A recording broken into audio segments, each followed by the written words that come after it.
Only a few people get this right on the first try.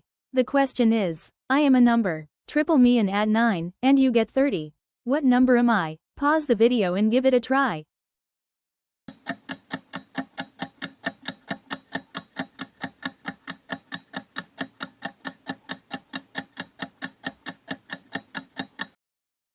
Let's solve it step by step.